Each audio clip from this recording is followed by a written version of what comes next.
This is a very special technique to install the Olympia gold logo on a case. And so we'll just get started. It takes a very special tool, only available from Olympia. As you might guess, it's quite a complicated tool.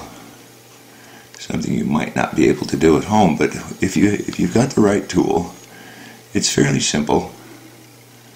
You just proceed, you block it in.